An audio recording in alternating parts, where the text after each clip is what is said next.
Your voice is breaking, sir. Uh, just a minute. Is it fine now? Now it's fine. It's still. Okay. Okay.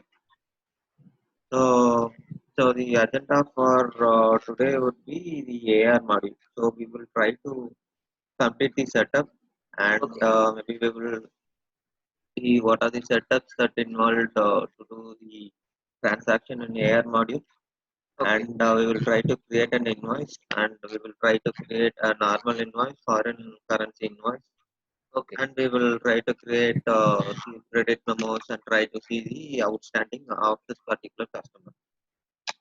And we also see how to create customer and all those things in Fusion application. And we will create receipt, and we will try to close the particular invoice. So where we will try to do a partial closure and the full closure. So this is the plan for today. So I'm just sharing the setup parts of what we will do. So these are the setups basically we will do today. And part of this module, basically we will just a minute.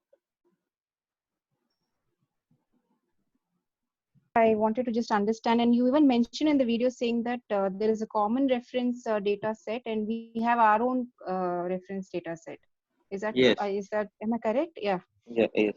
And Okay, yeah, so this one I wanted to okay. clarify. Yeah. So basically, what is reference data set? The reference data set is something that is used to classify specific setup into a particular bucket so that I can use this setup across the business unit. Wherever I wanted to assign, I can use it. So here we have two parts. One is common data reference set, and the other is specific to particular BU or particular LU specific reference data set. So common reference data set is given by Oracle where we can use as it is. We don't need to do any configuration or any changes. We can use it. So common data reference set will be attached with most of the setup. So if we are going with the common data reference set, so we don't need to create the setup like the payment terms and all those things. We don't need to create it. It will be already attached with this common data reference set. So this is the advantage of using the common data reference set. So why do we need a specific BU specific data reference set is that it will help us to restrict the setup to a particular business unit. So for a practice purpose, maybe we can use this common data reference set, or for few business cases, maybe we can use it. But as a standard practice, we will go for the BU specific or LE specific reference data set. So this is the basic classification. It will allow us to classify our group a particular setup and use it for the different views. So this is why we are using this reference data set. So this is the classification basically. Hmm. And sir, you even attach reference data set while creating the business unit. That is a Yes, basic step that you do. But even again, during the AP setup, I mean, for the yes, payment terms also, you attach the reference data. yeah. So for every setup, we have to keep attaching the reference data set, or is it a default, which is when you create the business unit, when you attach the reference set at that time, it is like a default to all the other modules? Or you have to separately attach it when you set up a new module? Yeah, so if we are going business unit specific, we will have to attach for each setup. So the reason is that so this will basically help us to restrict at business unit level. So that if I attach for this particular business unit, then I will not be able to use it for the other business unit.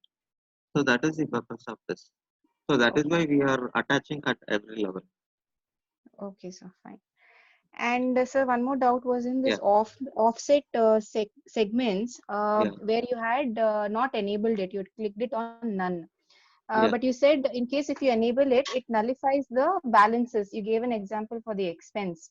yes, Yeah, so in the real scenario, suppose if you don't enable that, will the balances not mismatch when you generate the reports at Yeah, the end of the system period? will, I mean, so basically, let's say we take an, what do you call, the balancing segment value 1 and segment value 2. So we are doing the intercompany transaction between these two. So what this offset will do is that it will take this offset for the balancing segment and it will automatically create the segment 2 against the segment 1. Whereas if we don't enable this particular option, system will use based on the setup what we have given. So it will not offset automatically. So that is the reason we are using it.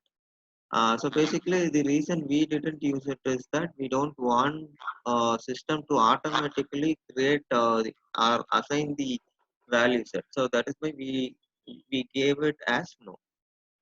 Okay, so this is usually a general norm followed by companies. I mean, when you are implementing this. This is not general norm. Basically, it is client specific. So some Okay. clients will need it, and some client will prefer to not to enable this option. So could you give an example of people who actually enable this? Um, which sector, which business sector So usually maybe we enable this? can say the kind of so I can say this model where we have a centralized payment. So the centralized payment in the sense, let's say we have 40 different or maybe 100 different offices.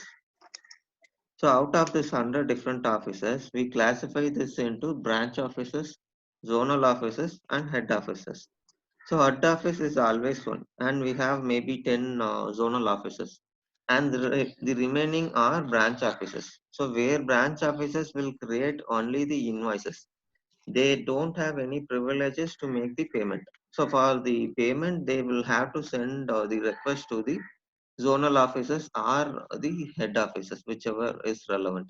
So let's take to our case, it is only the zonal offices which will make this payment, and the zonal officers will report to the respective head office. So on this case, what usually we will do is that the liability will be transferred to the zonal officers. So how are we transferring this liability to the zonal officers? So basically, while creating the expense, we will say that instead of office one, that is the branch office, we will say office two. This is zonal office. So the liability will be transferred to zonal offices. So when they are making the payment, the liability will be getting knocked off with the cash clearing account. So this you can use here. You can use this offset, and we can use this automate, and we can knock off for this offset. So this is the purpose. So we can use mostly for the centralized payment business case scenarios. Okay, sir. Thank you, sir. That's it. Yeah. Yeah. Yeah. Any other doubts? Sir, I was actually going through the interview questions of Fusion. They had mentioned something about Oracle Mediator. What is it, sir? I mean, what is the concept of that? Mediator in the sense, I mean, we have middleware and we have UCM. I mean, if you can give me the exact thing what you meant. They just mentioned what is Oracle Mediator. That was one of the questions. I'll just go through that and I'll just copy that and send it to you, sir, on WhatsApp. Maybe Yeah, yeah, that tomorrow will. you can explain that. Yes, sir. Yeah, That's it, sir. I can carry forward. Thank you. yeah. Okay, fine. So shall we start? Yeah. Yes, sir. Okay. So I think we have seen the setups and I mean today's agenda. So let's start with the setup part.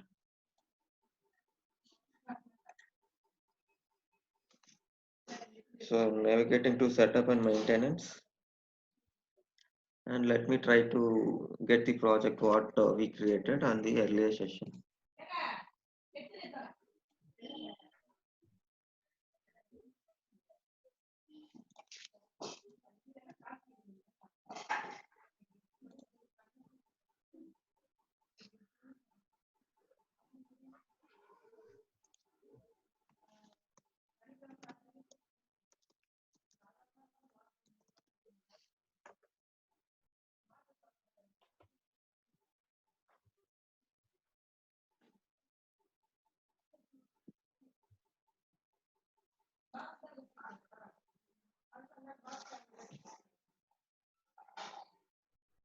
So this is the first setup that we will have to do in receivable module. So that is receivable system options.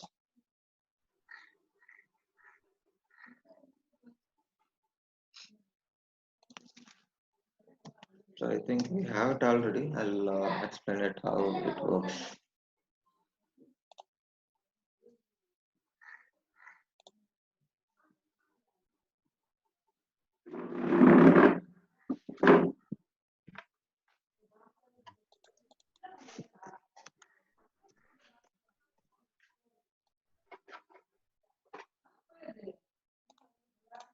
Okay, let me create one.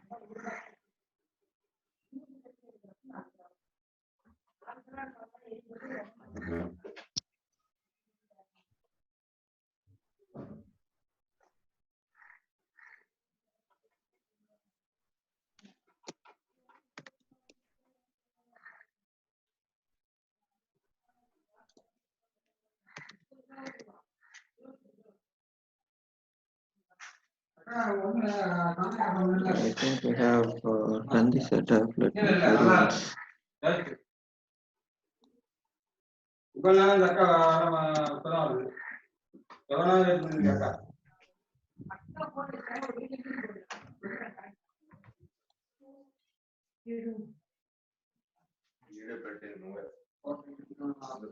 Okay, so this is our view.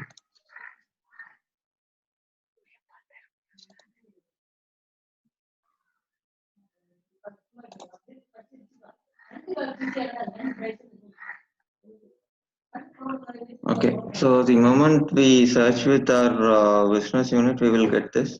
So the first thing what we will have to do is that attach this business unit. So the moment we attach the business unit, automatically the ledger and ledger currency will be populated automatically.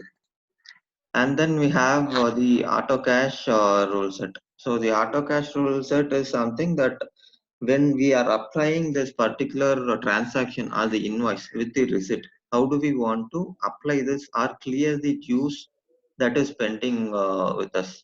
I mean, pending by customer. So here you can see this will be the first option that what we are seeing is that clear past due invoices. So this will basically clear the past dues. This is based on the historical transaction where whatever is the the past one it will clear. So let's say we have three invoices. One is maybe 10th of January, 5th of January, and 1st of January. So this will clear starting from 1st of January. And then we have clear the account, which means clear the account, then apply the oldest first. So it will again clear the oldest and it will close the particular accounts. And then we have invoice match. So this will basically match with the invoice and whichever the invoice we are matching, it will clear the particular invoice at a whole. And this is like oldest transaction first. So you can see here oldest invoice and the credit first. So this is also again the oldest part of invoice will be cleared. So this is what about auto cash rule set, and then we have auto match rule set. So basically, auto match rule set is to define that how do we want to match. So this is to automate it. So let's say we are creating the receipts through automate.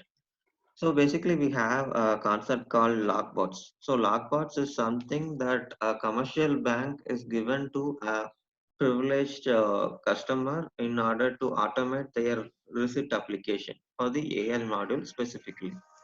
So what it will do is like a file will be generated in bank side and bank will send us the file, CSV file basically, and we will load this in a particular the SR50 folder, and from there we will import it, and based on this file we will create the receipt and apply the receipt automatically. So for that we will need the auto match rule set. Unless we have this rule, we will not be able to. I mean, system will basically give invalidation. So this is what auto match rule set. And then we have maybe auto apply a receipt. So if we wanted to reduce the human effort, maybe if system wanted to apply it automatically, then we can set a limit for it. So that system will automatically progress and do it. So for that again we will need the rule set to do that. So we can have this use auto apply. So if we use auto apply, then we will have to give the days. And then So we have restrict, sorry, sir. Restrict the limit meaning, sir. I didn't get that, sir. Uh, I mean, days restrict. to auto apply. You just mentioned to restrict some limit. You mentioned, sir. I couldn't get that. No, restrict to, I mean, limit in the sense I'm just saying to limit the human efforts that if we wanted to automate this process, we can use this setup. So that is two things. One is automate rule set. So what automate rule set will do is that basically it will set a matching rule in order to match with the invoice and the receipt. So basically while we are importing the receipts through this logbots. So basically, this rule will set the receipt and the invoice, and it will match and it will apply. So again, from here we have another option: days to auto apply a receipt. So we have imported the receipt. If we don't want to use or give a manual intervention, then we can give a limit for this. Limit in the sense on how many days should this apply on a particular receipt. Okay. Okay, sir. 2 days, 3 days, 4 days. Hmm. So this is what I was referring. Okay. Okay. Okay. And then we have write-off. So write-off is something we if we wanted to reduce the balance from customer dues. So let's say we have so mostly write-off will be used for the decimal points. I mean the precision basically. So the customer due is something that maybe 1000.50. So we will use this write-off to take off this 0.50 and similar things. So as a business scenario, we will use mostly write-off for this kind of the decimal points. And apart from that, we can use this write-off for the normal write-off also. But whereas we have another concept called chargeback as well, so that we will discuss it later point of time. But basically, write-off will reduce the customer payables. Okay. So again, here we have a limit. So the limit is something that from which amount to which amount I can use this write-off. So if I give maybe 1 rupee to 10,000, so below 1 rupee I will not be able to write off. Above 10,000 I will not be able to write off. Okay. And then we have refund.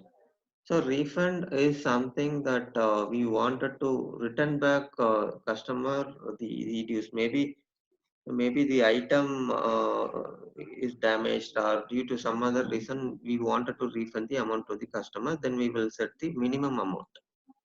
So below this amount, you will not be able to process the refund. And then we have chargeback. So what is chargeback? So chargeback is something that we wanted to close the existing receipt and we wanted to open a new invoice or the new bill for this particular purpose. So let's say I purchase an item on 1st of January and today it is maybe 30th of March, and I say that let's close this bill and let's open a new bill for this. I'll start a new purchase.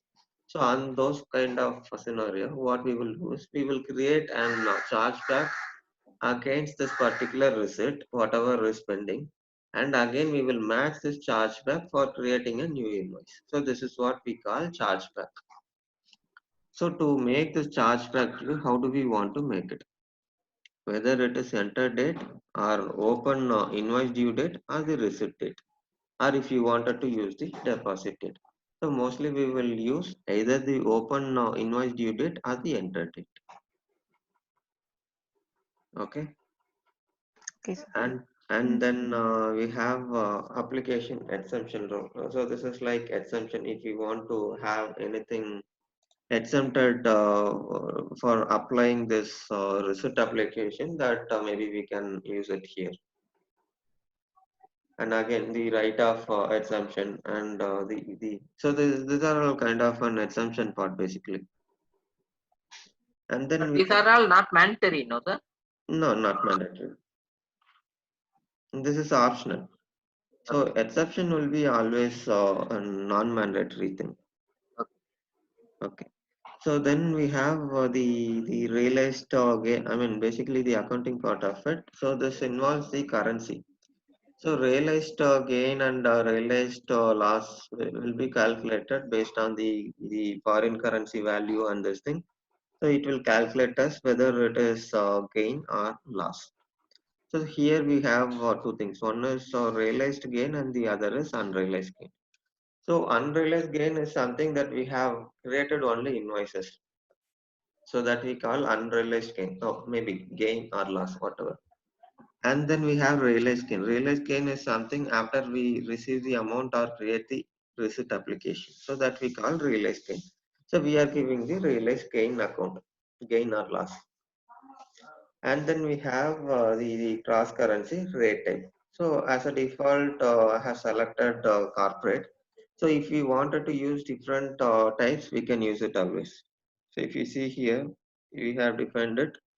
And apart from that, if we wanted to use the user specific, we can enter it and we can do this. And apart from that, as a standard thing, we have the corporate. So corporate where we will define the rate against each currency. Based on that, system will calculate the conversion.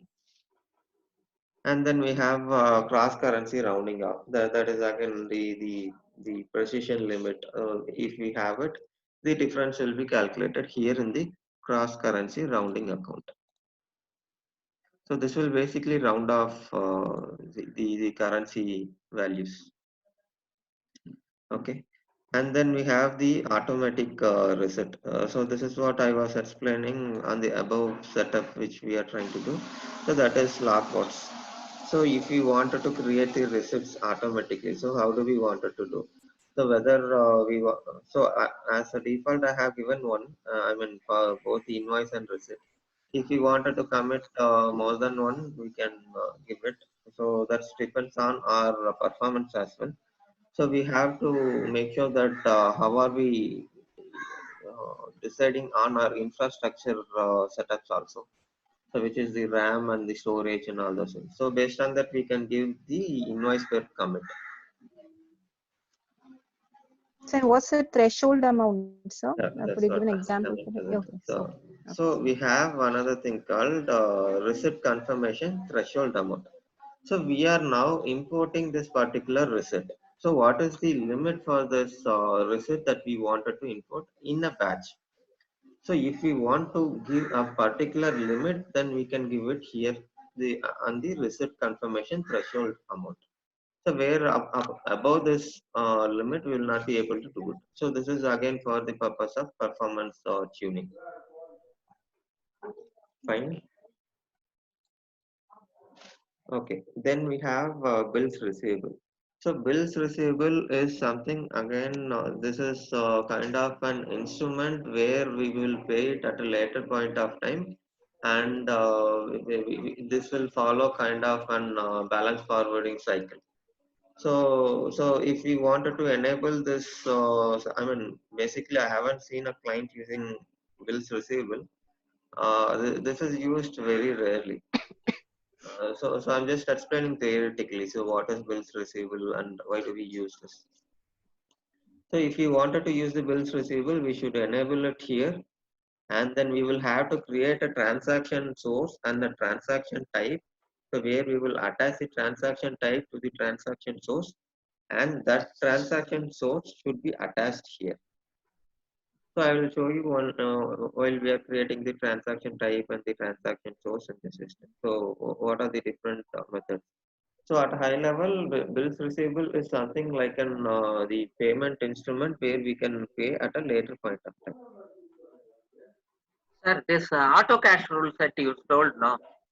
Yeah. Yes. Sir, I give an example. You tell me, Okay. suppose if I have 5 invoices, Okay. For example, 2000, invoice number 1. Invoice Okay. number 2, 3000. Okay. Invoice number 3, 4000. Okay. Invoice number 4, 1000. Invoice Okay. number 5, 6000. Okay. But the customer has not mentioned the invoices. He has Okay. paid around 10,000. Okay. He has not mentioned the invoice. Which Okay. rule should be applied, sir? No, this is based on date. So the invoice 1, 2, 3, what you're saying is, let's say the invoice one which you're referring is on 1st of January, Uh, and 2 is on maybe 10th of January, uh, then 3 is on maybe 12th of January, and then okay. subsequently 15, 18. Mm, So for this kind of cases, if let's say I'm selecting clear past use invoices, so which means apply past due invoices first. So system, mm, let's say his total due is 1 lakh. So he okay. has given 10,000. So the 10,000 which applies for the invoice number 1, which is Okay. on the 1st of January. The system will apply only the one invoice that is made on 1st of January. Okay. Yeah, fine. Sir, sorry, sir. Okay. Even if you, So, sorry, sir. no, Even tell if me. you select the oldest, sir, could you please, yeah, the oldest transaction first, that Yeah. also will do the same thing, no, sir? I mean, when you click on the purpose of clear past due invoices and the oldest transaction first, also it's just Yeah, it more or is less the mostly same. similar. Yeah. Yeah, yeah. Okay, okay, sir. This invoice match is there, no? Invoice match. Yeah, yes. Invoice Here, match means here, sir. In the this auto one. cash rules. Yeah. Invoice match. Yeah, invoice match. Yeah, yes, If yes. the customer has informed the invoice number, accordingly it is matched, or not by number, it is by date only. No, I mean, this is against this option we can say directly on a particular invoice. So we don't Okay. need to mention this particular date or this particular number. See, I have already 10 invoices pending since Okay. January. But today I'm Oh, getting an invoice. So customer comes and says that whatever I'm purchasing today, I'll pay it to you. Maybe okay. in another 1 week, I'll pay you the remaining amount. So what we will do is that we will use this option, and we will match as Okay. on today. So only today's invoice will be cleared. So that is what we are saying in this option. So this is always against a particular invoice, but not on the past due or That is why this only I am asking, sir. yeah. Display match receipt to invoice. Correct, no, sir? Yes, correct. Oh, that is invoice to invoice matching. Yes, correct. Okay. Okay. Yeah. Any other doubts? No, sir. No, sir. No, sir. Shall we move? Yeah. Yes, sir. Uh,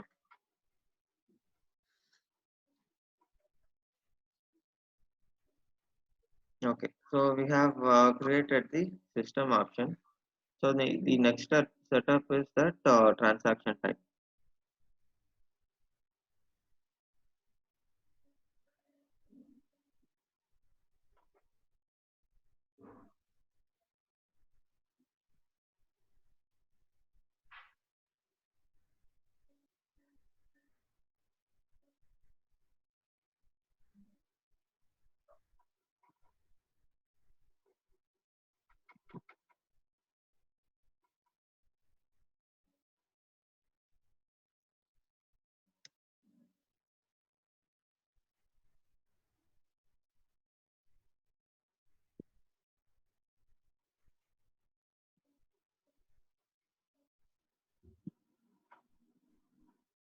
Okay.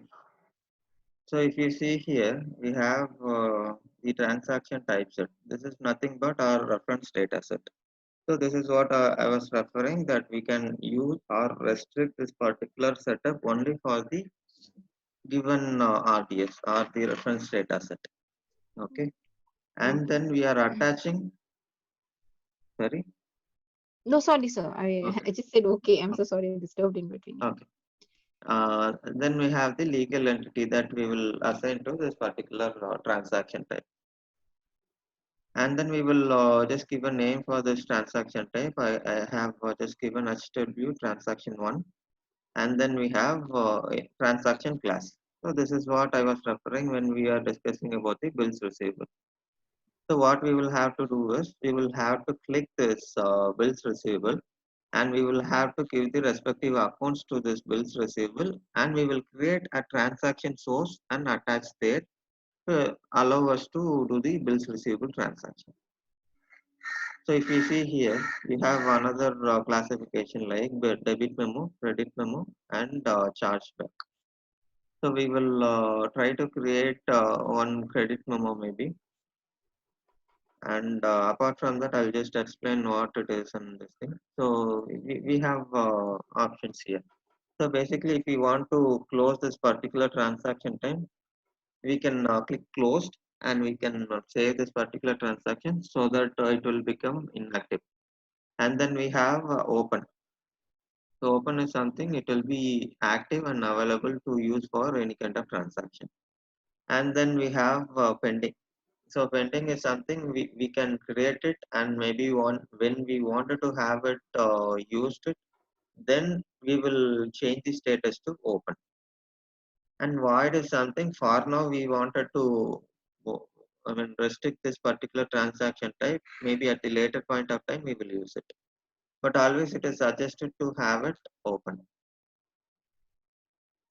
And then the start date and the end date. And we have the signs. The sign is like the amount which we enter should be in positive or negative. So by mistake, if maybe we give positive, and if you wanted to give a negative value, system will not allow us to enter it since this setup is being done for the positive value. And if you wanted the system to allow any values, we can give any sign. So since this is the invoice, I'm just giving positive.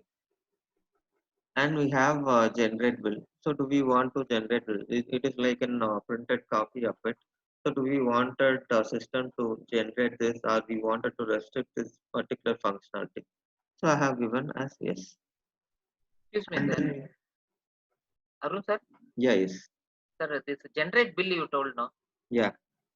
Can you give an example, sir? I can't able to understand. Generate Uh, bill means what, sir? so it is nothing like the if we create a particular bill in the system, we will take a printout of it. So to be Printout of that. yeah. Okay. Yeah, basically Oracle as a standard format where automatically the screen or the page will be printed out Okay. without logos or anything, just a form. So if we wanted to customize this form, again we can customize this. Okay. Okay. Then we have the credit memo type. So to attach the credit memo here, again we will have to create a transaction with the transaction class as credit memo. Then we will have to attach it here with the credit memo type. And then we have the application rule set. So the application rule set is something that how do we want to apply the receipt? Uh, so we have the line level, we have the line first and the tax after, or we wanted to apply prorate. So let me explain each type. So if we choose line and tax prorate, so let's say we have one line or two line, and then we have tax, maybe three lines.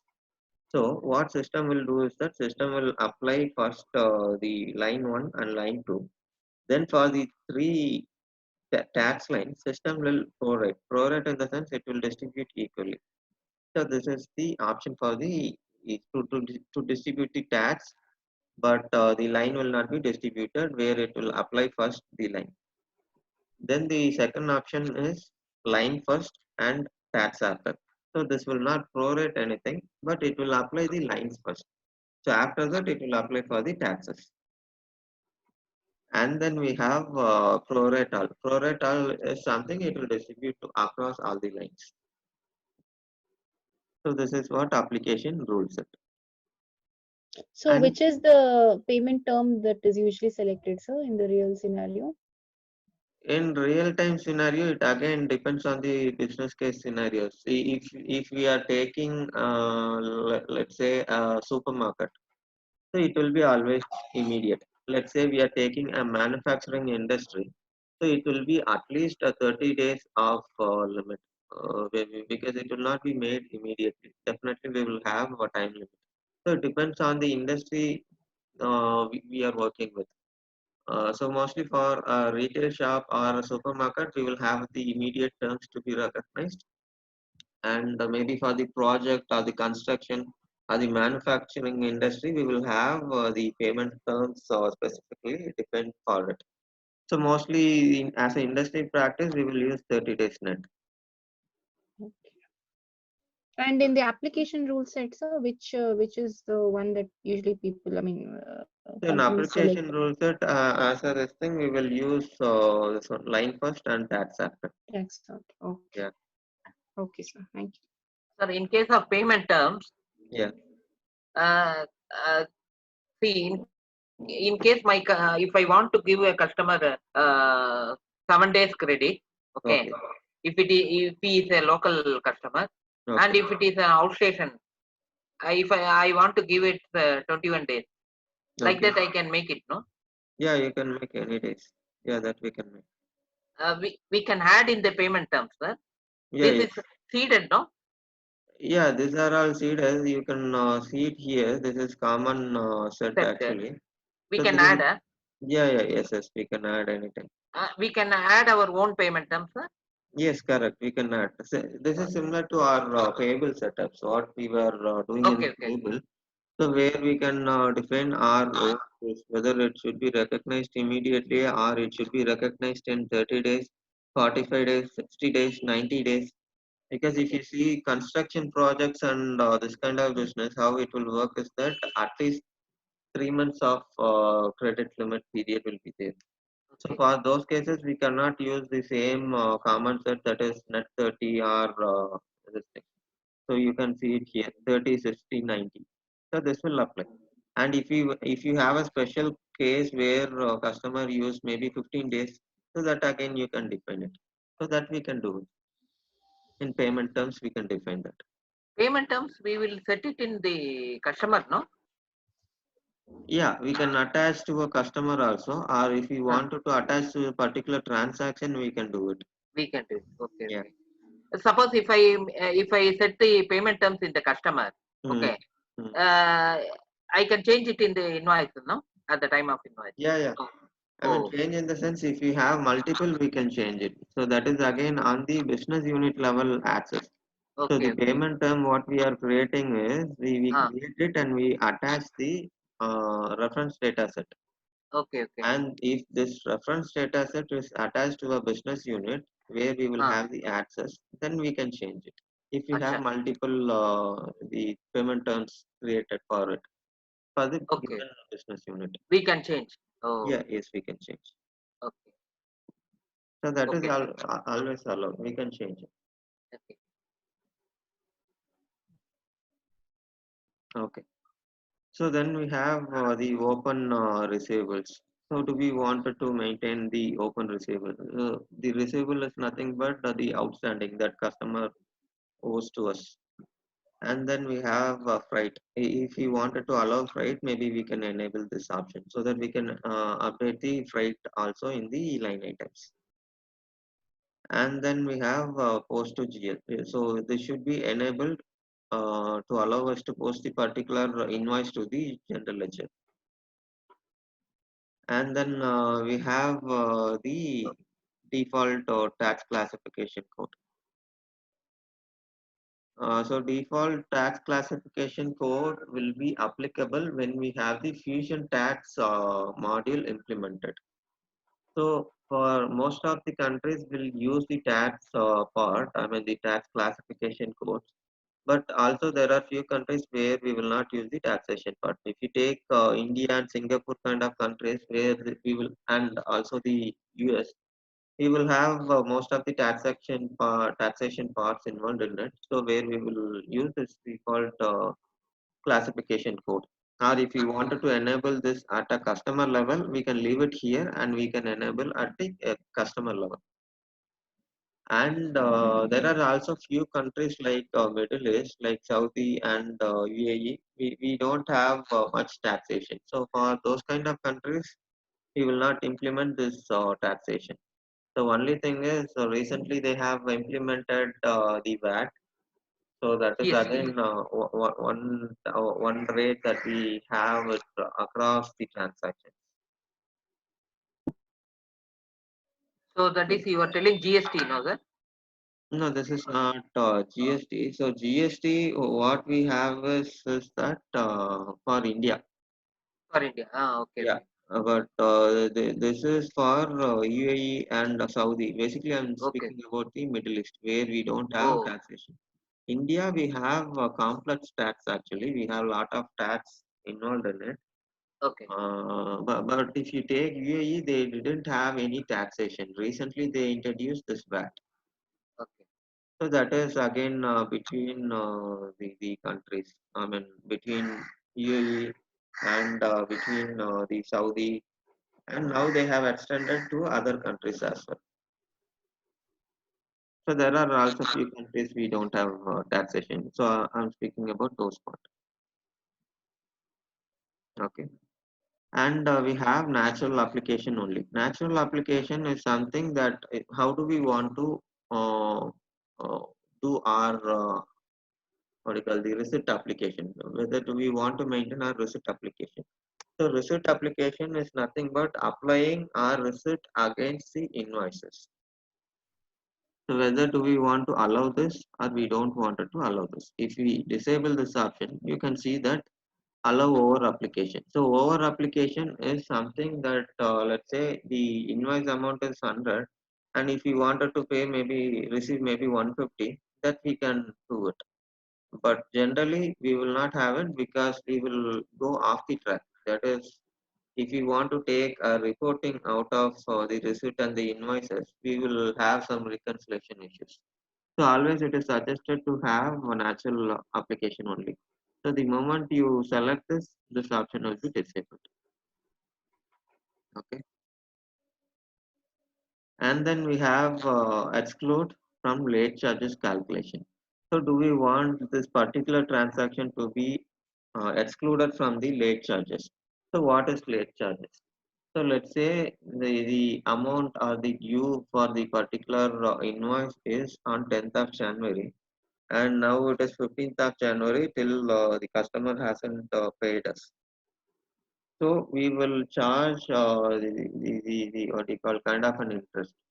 So that you call the late charges. So for that we will do a specific setup and we will attach it with the customer.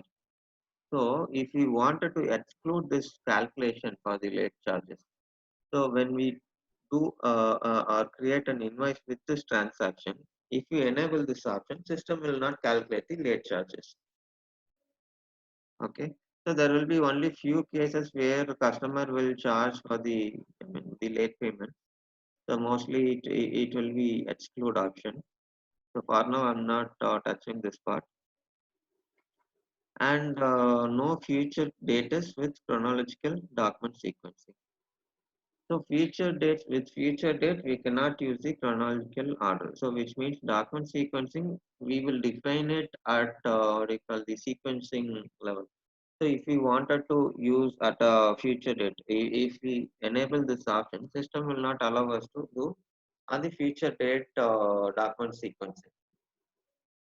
Okay. That is, to my understanding, suppose I am fixing the document sequence number for this financial year 2020-21. Yeah. Then I can change it for 2021-22, some different document sequencing. Correct, no, sir? Yeah. This will restrict to use. I mean, not to use the future dates basically. Okay. Yeah. Now the example which I given is correct or not, Yeah. sir? Yes. Yes. Correct. To my understanding. Okay. Okay. And then we have context value and the regional information. So this is basically what you call the country specific or localization, where we will capture the additional information. So that is again client specific or the requirement specific. So for now, I'm not using any additional information, and I'm coming to the access to the particular view. So we have created the setup here. So how do we know that how do we let the system know that this transaction will be enabled for this particular business unit? We have enabled at the legal entity level, but still if we wanted to use this, we still have to give the access to the particular BU. So I have given the access to BU, and then I have the receivable account and the revenue account. Okay, so this is mandatory because when we are creating an invoice, so these are the two accounts that will get reflected. And apart from that, if we have taxation involved in it, so we will give the tax account as well. So if we have freight, so that also we can give, where we will allow the freight, and then we will attach the respective accounts here. And then here you can see there are two other accounts. One is unearned revenue and the other is unbilled receivables. So what is unearned revenue and what is unbilled receivable? So unearned revenue is something that we have so we have delivered our goods to the customer, but we are yet to receive it. Okay. So this kind of transactions you can call unearned revenue. So for example, we can take this Netflix. So where Netflix we are paying for 1 year, but whereas if Netflix wants to capture the revenue that it incurred, it will not capture for 1 year as a one entry, but whereas it will split into different revenues. Let's say the amount is 1,000 and it is for maybe 12,000, and the Netflix will capture this as 1,000 for each month. So this we will capture as an unearned revenue, and the end of the period we will knock off this unearned revenue with the revenue. Okay. And similarly, we have unbilled receivables. So unbilled receivable is something where so this we call basically advance or arrear. If it is on arrear, so basically there are two kinds. So you can say both are similar, but whether we are invoicing at before beginning or before delivering the goods or after delivering the goods. Unearned revenue is when we basically generate the revenue and serve it. And unbilled is something we receive it and then maybe we will serve or deliver the goods. So that is the basic difference between the unearned revenue and unbilled receivables. Okay. And then we have auto invoice clearing. Okay. And then we have auto invoice clearing. So auto invoice clearing account will be required when we have the invoice that has been uh, imported from different module or different system or the third party application if we are receiving it. Let's say there is an telecom industry where they have a different application. So okay, let's take this Airtel as an use case. So Airtel basically, if you see, when we are making this particular recharge, so this will be stored in one system, whereas Oracle is different from this particular system. Okay, so this invoice, what we have created as a recharge, should be transported or should be sent to the Oracle in order to get the financial reports built in. So for that, what we will do is we will have a schedule process which will be scheduled for each maybe 2 hour or 5 hours, so that the invoice will be imported. So how system will understand that this is the account that system should consider while creating the invoice. So for that purpose, we will have the auto invoice clearing account. Since we don't have any third party or we cannot test with the third party, I'm not using this account. but I'm just explaining. So why do we need this account, or where will we use this account? Fine. Any doubts, or shall we move? Yes, sir. Okay. Okay. Okay. So we are done with the transaction type. So the next setup that we have is transaction source.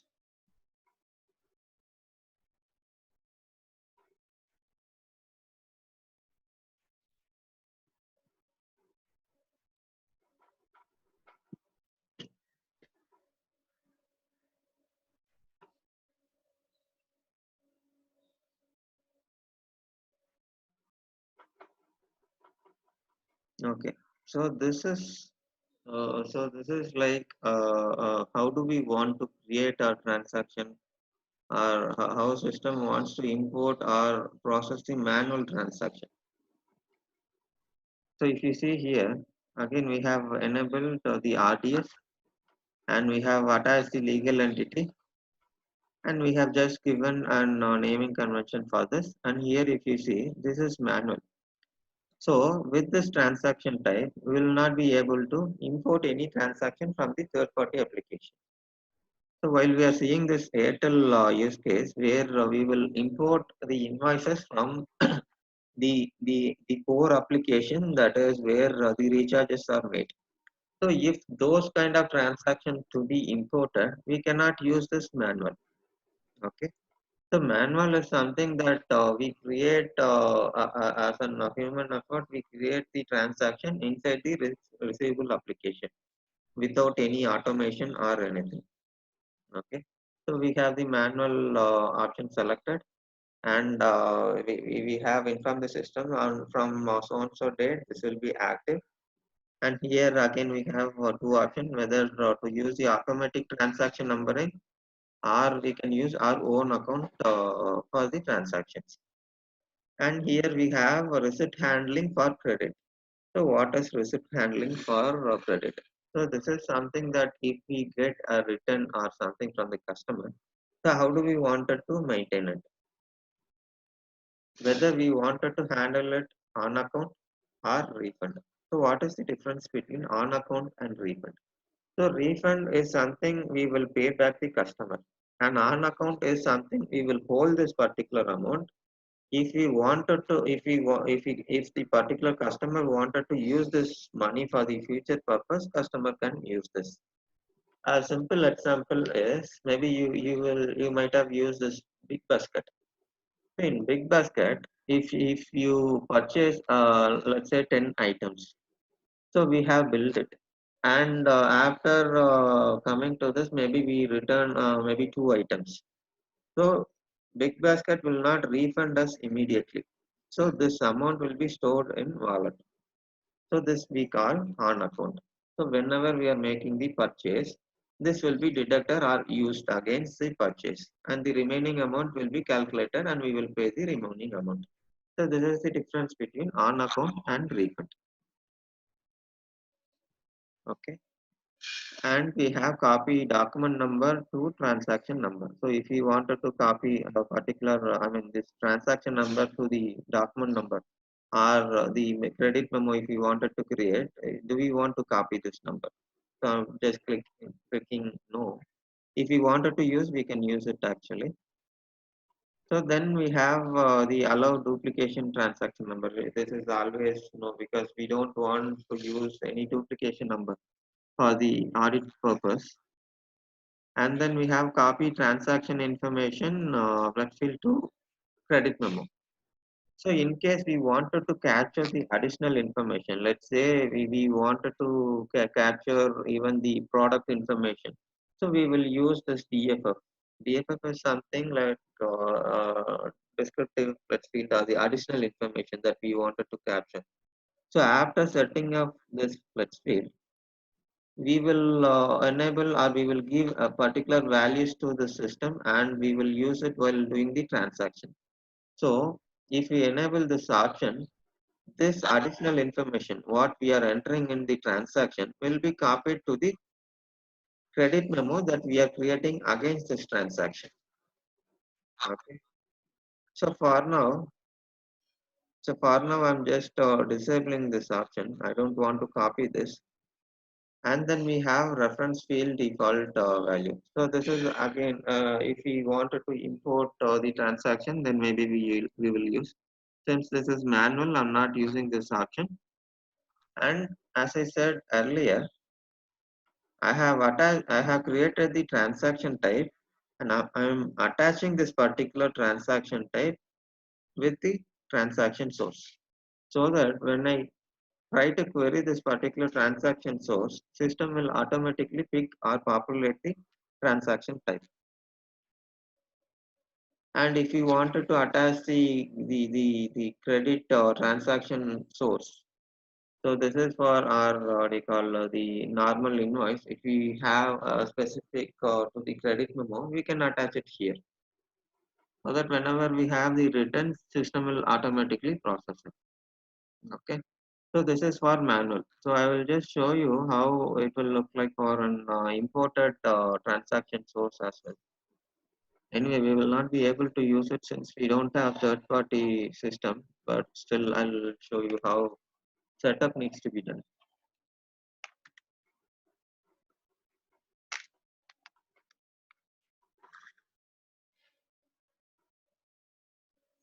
So I click imported. So the moment I click imported, all the values will be changed, all the additional information will be added up here. So if you see here, the rest of the things are similar. So I just say, sorry, here we should enable this option because we are importing it. So we wanted system to generate the transaction numbers automatically. And we have seen these options. And then we have the auto invoice options. So let's say we receive 10 lines for an invoice. So against this 10 lines, there are two lines which doesn't have a proper maybe revenue account. So revenue account is missing for this particular line, these two lines.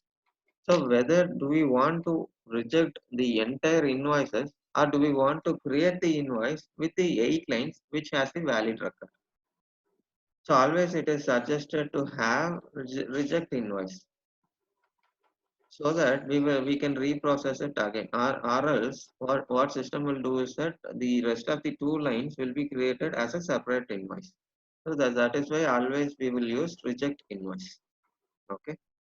Then we have grouping rule. So grouping rule is something that how do we want to group this particular invoice. So when we are speaking about the auto invoice, where we have two parts. So one is line ordering and the other is grouping. So line ordering is something how do we want to make the particular sales order into lines. And once we have created this as in lines, how do we want to create or group this as a particular invoice? So that we will mention it here. Okay. So once we have attached the grouping rules, and if we wanted to have a clearing account or the intermediate, so that we can enable it here. And then we have sales credit. So that depends. So if we have sales credit, maybe we can use the allow sales credit. And then we have accounting date in closed period. So if the period is not open, so do we want to adjust or do we want to reject? Again, this should be a validation. So it is always reject. Then we have import information. Import information is something we have sales credit. Sales credit is completely depend on our the sales relevant information. If you see here, it is salesperson, sales credit type, and sales credit amount or person. So it is always suggested to use the IDs. So why do we wanted to use the IDs instead of values? So values will contain either character or it will be numerical or maybe with along with maybe the always numerical or character, whichever values. So this will not be unique value. So if you take the characters or the numbers, it will not be unique values. So we might get validation so sometimes. So always it is suggested to have ID. So ID will be always primary key so that it will be unique. Okay. Similarly, we have the customer bill to customer and bill to address, all those things. So it is suggested to have IDs for everything for the purpose of the performance tuning or to avoid the validations. Okay. So here we have bill to customer and we have ship to customer. So there will be few cases where the shipping location will be different from the billing location. So billing will might have happened in maybe the office or the head office, but ship to location might happen at maybe the inventory office or the sub inventory offices. Okay. So most of the cases bill to location will be different from the ship to customer. Okay, then we have the address. Address is something that again is built to what is the address that we are using. Maybe if we have contact, we can use it. Similarly, address and contact. And then we have sold to customer. Sold to customer is something that we have this customer. I mean, mostly this sold to customer will be same. On few cases, if the sold to customer is different from the ordering, then we will mention it. Sold to customer is different from the bill to or ship to customer. So the payment will be made by the sold to customer. Again, here we will use ID. And we have payment method rule. Payment method rule is something that how do we want to pick the payment method. So that again we will use this ID. Okay. Then customer bank account. So why do we need a customer bank account? So customer bank account is something that will applicable for the online transaction like NEFT, RTGS, Google Pay, Paytm, and all those kind of payment transaction. We will need customer bank account to process this. Okay. So again, this we will use as an ID. Then we have invoicing rule. The invoicing rule again, while we are discussing about the unearned revenue and the unbilled receivables, we were speaking about invoice in advance and invoice in arrears. So what is invoice in advance and what is invoice in arrears? So invoice in advance is something that we will bill it and then we will deliver it. And in invoice and arrears is something we will deliver it and we will invoice it. So that is the simple differentiation between both. Okay, so that again we will give it an ID. And then we have accounting flex field. So flex field is nothing but attaching our flex field to derive the date and our what do you call the core combination of the receivables and the revenue account. Okay. And then we have payment term. Payment term, that is what we were saying, whether it is immediate or 30 days net. And then we have the revenue account allocation. So if we wanted to distribute the revenue that we are importing from the third party application, so that we can have as a percentage or the amount. So mostly it will be percent. Then we have the miscellaneous information like transaction type and the memo. So the what is memo line? So memo line is something where we don't have a particular item or the inventory item given for this inventory unit. So if we wanted to use without the inventory item, we will define a standard memo line, and we can use this memo line against this particular line or the transaction. So that we will see when we are creating the invoice. And inventory item that we can give that is understandable, so that we will give ID and unit of measure quantity or whichever the unit of measure we wanted to use. And FOB is freight and boat, so that is again understandable. And freight carrier and related document if we have something. Okay. So again, CPQ cloud integration is related to this one. I mean, this involves the technical part of it. So basically for the sales and marketing related modules, we will use this option. Okay. And then we have revenue management cloud service integration. So again, we have a module called revenue management specifically, separately designed for this revenue management. So that if you wanted to integrate with our this module, we can use this. So where we can use the source document type. Okay. So this is for imported. So we have seen the transaction type, transaction source. Now we will see memo line. Memo line is nothing but the standard memo line what we were discussing just now. Sir, one thing, sir, Arun sir, Yeah. in order management, they create invoice, no? No. They create Order billing. no. Order management we will create sales order. Billing, where it gets created. So billing will be done in AR module, accounts receivable.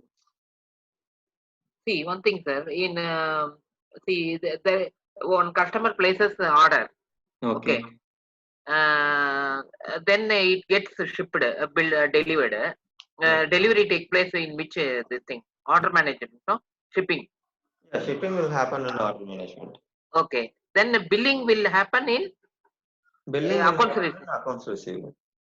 See, one thing, small confusion I have.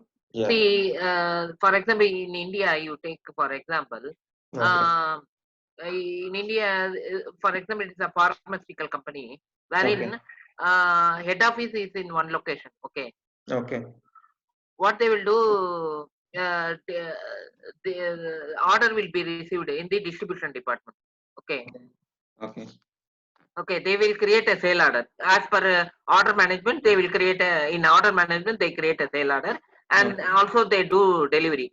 Or they will create a sale order in the distribution department and that sale order will be given to the warehouse people Yeah. where they will create a shipment delivery in that. Correct, no, sir? Yes. Yes. Okay. Then invoice, who will generate in that case? So after creating this, or maybe before this, if you wanted to maybe ship this particular item, what we will do is based on the sales order, Mm, we will import the sales order, or with the mm, reference of the sales order, we will create the invoice in mm. accounts receivable module. Accounts receivable model, who will do it?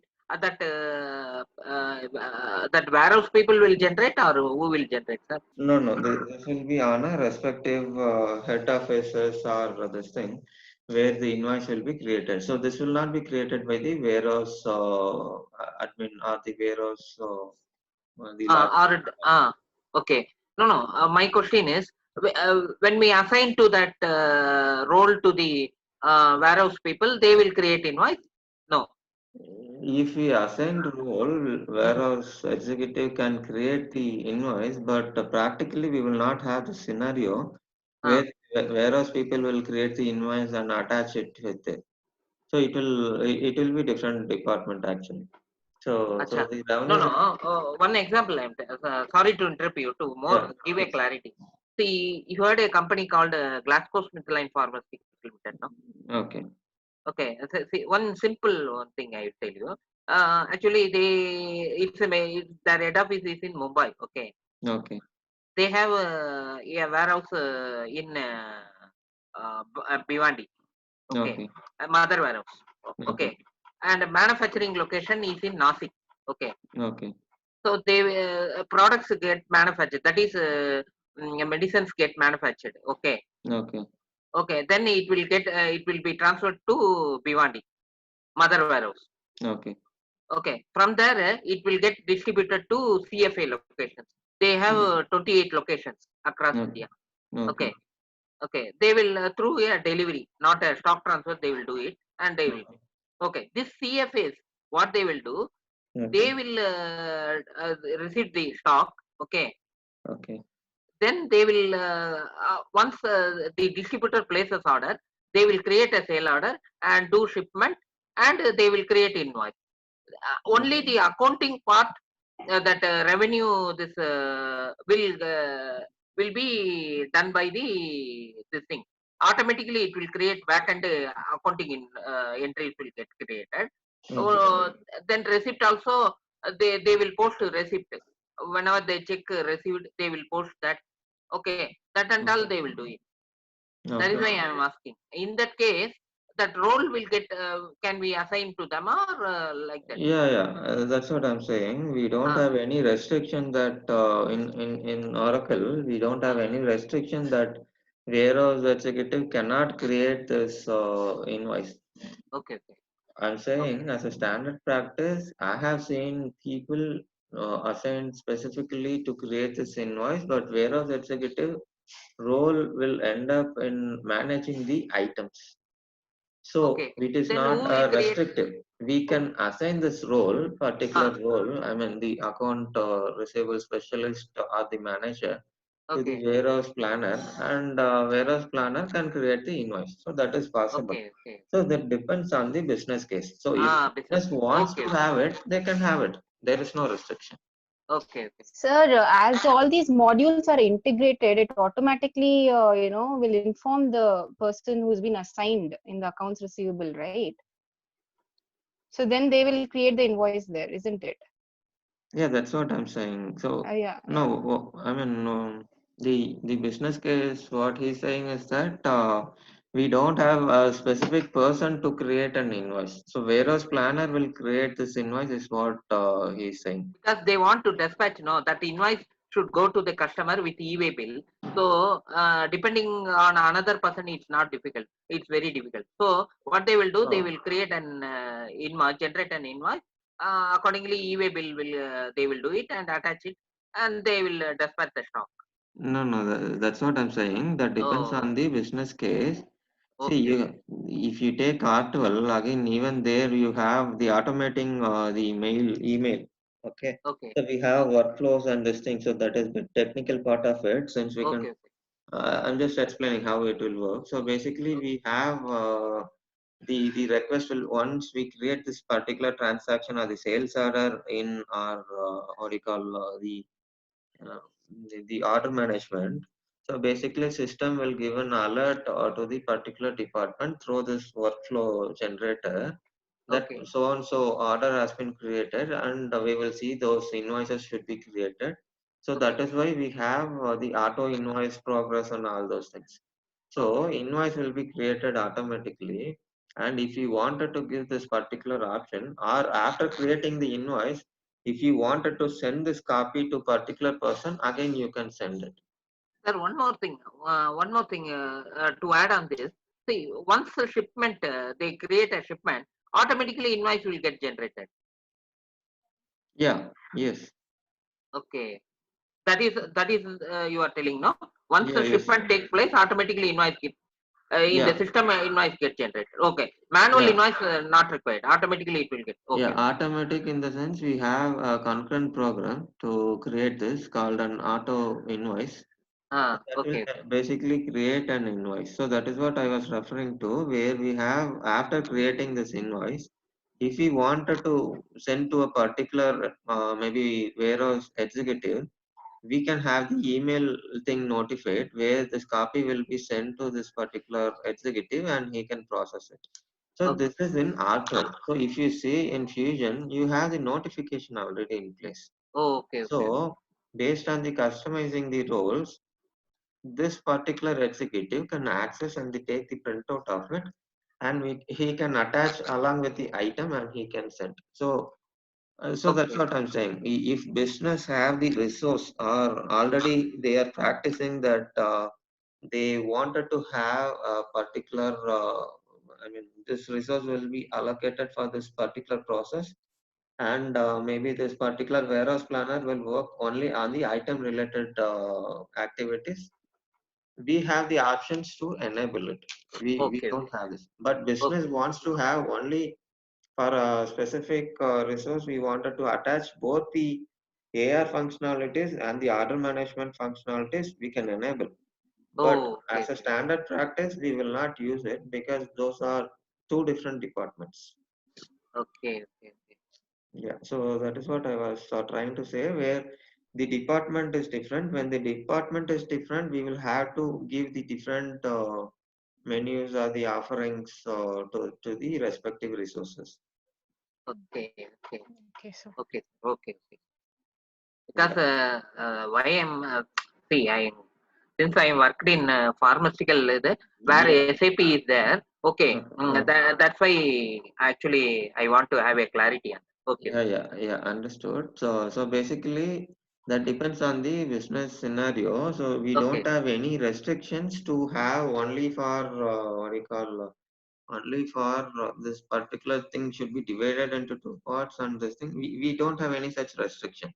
We Okay. can have it, but as Okay. a business decision, we Okay. will not have this option to have Okay. both AR and order management handled by one resource. Okay. Yeah, yeah. Any other doubt? No, sir. No. And one more thing, sir. Yeah, Before going this, yeah, see, if suppose one scenario wherein what they will tell is, suppose if you pay within before the due date. Suppose if the customer due date is 20th. yeah. Okay. 10% discount, something like that. Suppose if you before the due date, if you pay certain discount is applicable for you like that. Yeah, That also option is there, no sir? yeah, yes. So if you remember our payable session, so we Okay. are saying I mean three parts for payment term. So for payment term, we can okay. So maybe let me try Okay. to get it. I'll show that. Sir, am I deviating the class? No, not Okay. No, deviation. sir, it's No, helpful not actually. deviation. No, you are going in a flow. Am I deviating? Okay. No, alignation.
Okay.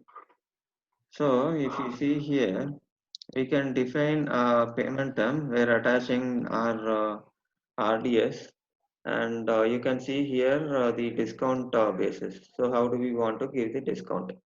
So do we want to apply this particular discount at maybe total invoice or only lines or lines along with the tax and freight?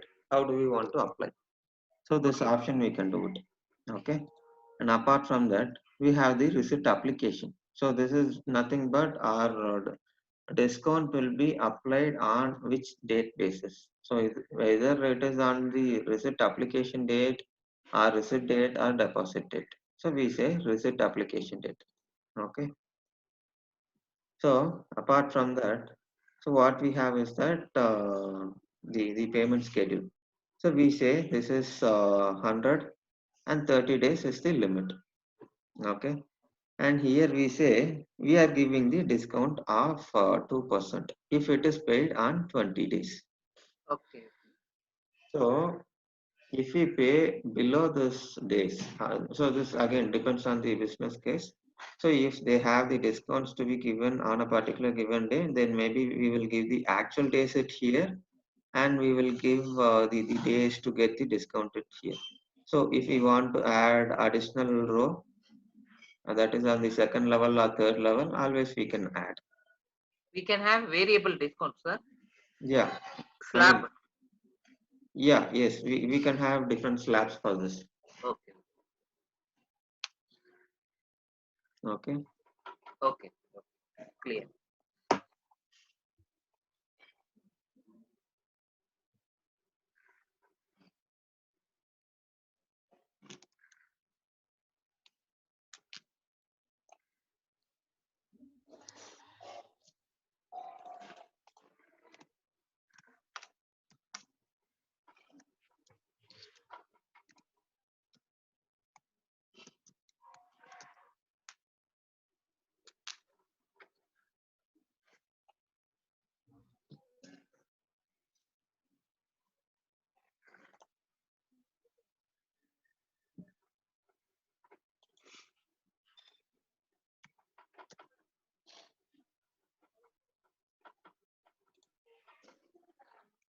Okay. So what is standard memo line, and why do we need basically the memo line?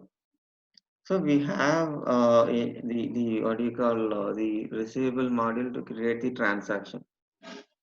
So how do we create the transaction? So we will create the transaction based on the item. So why do we create based on the item or the service? Okay. So why do we create this? So we will do or we will create a sales order. So against the sales order, we will create a shipment, and upon the shipment, we will create the invoice. Okay. So when we create a sales order, we will create always with the item. So that item will be interfaced with our receivable module, and we will create the invoice against it. So there will be a few cases where we will create non-inventory items. So how do we create it? So that is where we have the standard memo line where we can create the AR invoices without having the items. Okay. So when we are saying without having the items, so how does the system understands that this is the account code combinations that I have to generate for this particular non-inventory item line. So this is how system understands. We have given the business unit, and we have the revenue account.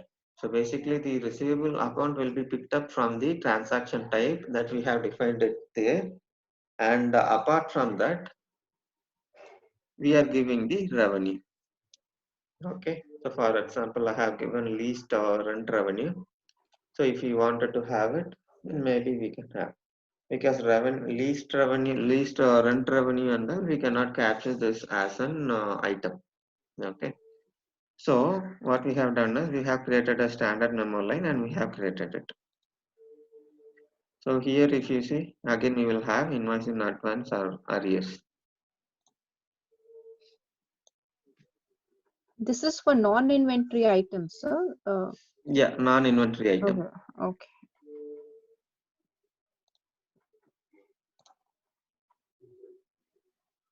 Okay. Okay.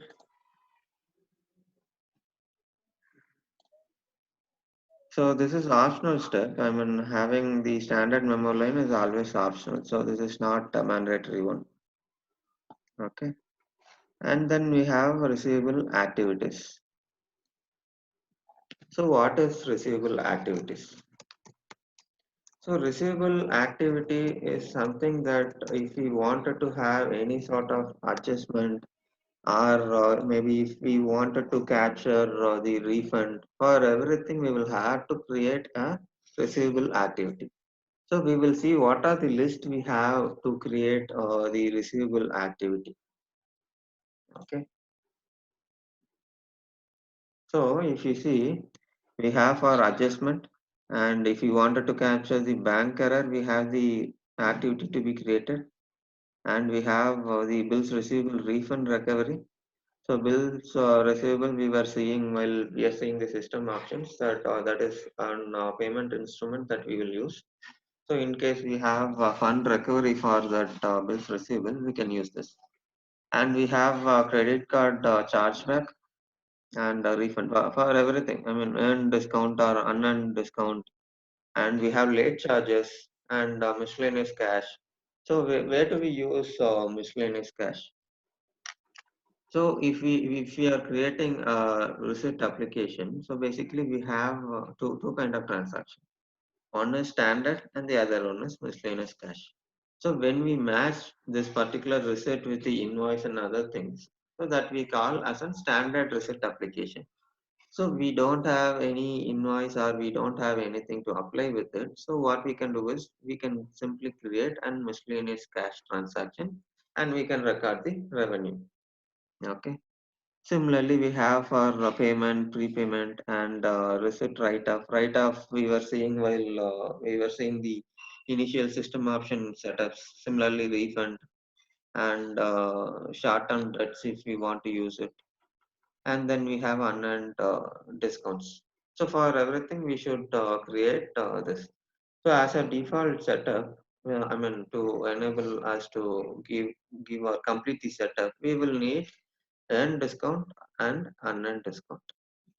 So let me show what we have created.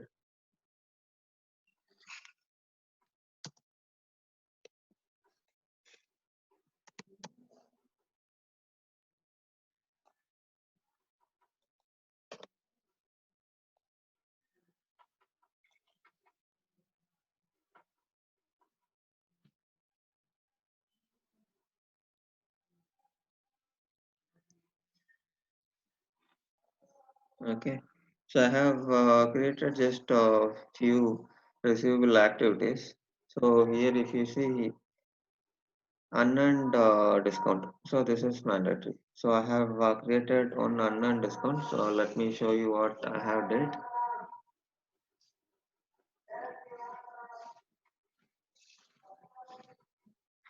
Okay. So we have just selected the business unit to give the access. And then we have just given a name for it. And we have selected activity type as an earned discount. So this is important. So for what activity we are creating this receivable activity. Okay. So we have created it. And then here we have two options, either to select based on the activity for the GL code, or if we want to select the revenue on the invoice, that we can select, or if we want to select based on the tax rate code, that we can select. But as a standard practice we are using activity GL account. Okay, so here we have selected a particular account. So we have selected and discount here, and then we have the tax rate code source. So if so there will be few countries where it will be tax for each transaction or the each activity, the adjustments or the end discount, whichever we are making. So if we have maybe the taxation part, so that we will have to give the respective tax rate code that we will create in fusion tax application. So since we don't want to use this taxation part, I'm just clicking none. Okay. So that's it. We have saved this transaction. So this is what we call the receivable activity. So receivable activity should be created for the multiple purpose, like the adjustments and the miscellaneous cash and the write-offs and all those things. So we have created a few cases. Okay, so we have created the earned discount and unearned discounts. And now let's create a bank. Bank, we have seen how to create bank while we are creating the payable module. So we will just see once again. So I have created it already. Sir, in that you just disabled the taxation part. No? I mean, you said that you'll be explaining that in the taxation module. So Mm. once you enable all that, will all these reflect in the receivables and payables and all that? Yeah, The yes, the it will reflect. okay, okay, as it's integrated with everything. Yeah, Fine. Okay, okay, sir. Thank you. yeah.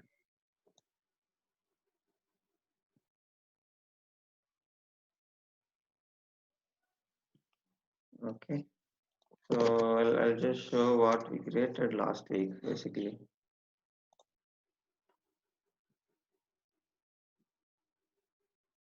So this is the bank that we created last week. That is, we selected the country and we selected, I mean, we created the bank. So if we want to add the address and if we want to add the contact details, so that we can click edit and we can add the details. And against this bank, we will have the branch. So we can just query our bank and we can click view branches. Okay. So if we have maybe multiple branches for this bank, we can create it. Maybe if we have multiple accounts have it with this bank, we can attach it here. So again, we have just selected the bank that we have created and we have given the branch name, and we have the routing number. So routing number is Routing number specific to is a US. fifth code like that, sir. Yeah, this is specific to US basically. We don't Okay, have it for India cases. okay. Yeah. And apart from that, all those things are EFT and EDI is like are how do we connect with our bank for in case of electronic transfers. Okay. So since we can't touch the electronic transfers and all, we didn't touch this part. And similar to bank, if you want to give address and contacts, we can edit and we can give it here. And then we have the accounts.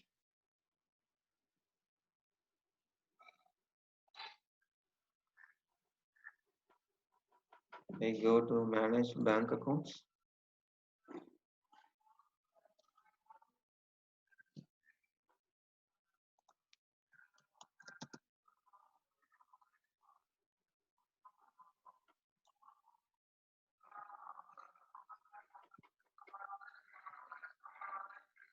Okay. So we have selected the bank, and we have given the account name, and we have given the account number. So all are just dummy, but still for understanding purpose, we have just given this, and we have given the access to particular LE. Okay. And here, if you see, we have enabled it for payables and receivables. Okay. So this is one kind of an application level access. And then we have the cash and cash clearing. So why do we need both the cash and cash clearing is that since this involves the bank, so that is third party. So we will need the clearing account so that it will help us in terms of the reconciliation between our cash book and bank book. Okay, so this is the purpose of having the cash clearing. So when we make the payment or receive the amount from the customer, the cash clearing account will hit there. So when we get the actual cash, the cash account will reflect there. Then we have the additional information. So these things, if you want to maintain, then we can have it. So if you are making maybe the foreign currency transactions, then we will have to enable this multi-currency account. Okay. And then we have the netting account. So netting account is something that if we have the same customer defined or payables and receivables, where we can use this netting account where the excess amount can be paid out of it. So that is what we call the netting account. Okay. Then we have the payment document. So the payment document is nothing but how do we want to generate our the payment document numbers and all those things. And if this is check based this thing, always we can define the check. So here we can make it. Maybe I will just show you once.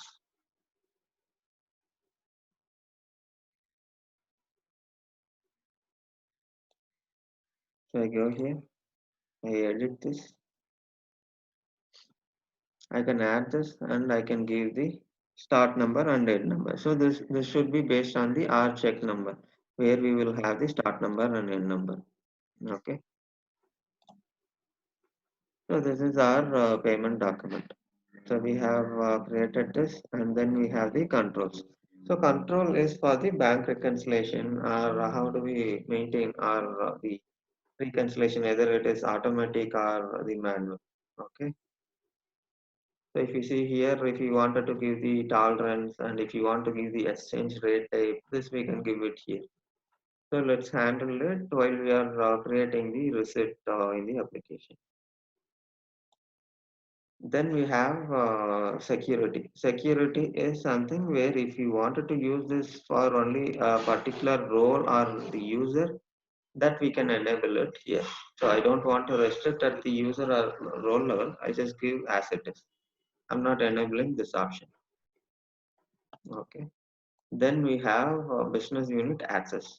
So this is mandatory. Unless we give this business unit access, we will not be able to use this for the transaction or the invoice, either in payable or receivable. Okay, so this is what all about the bank account. So we have created the bank account. So the next step is to create the receipt class or the receipt method.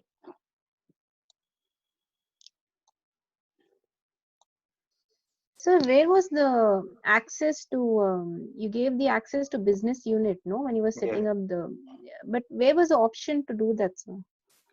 I mean, To give access to the business yeah, unit. yes, sir. Yeah, just a minute. Yeah, So this is what business unit access. yeah. Okay. So I click edit.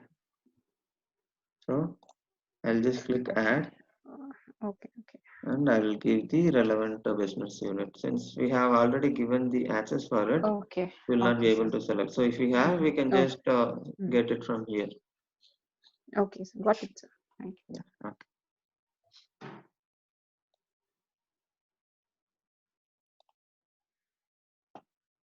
Okay. So the next step is to create receipt class or receipt method.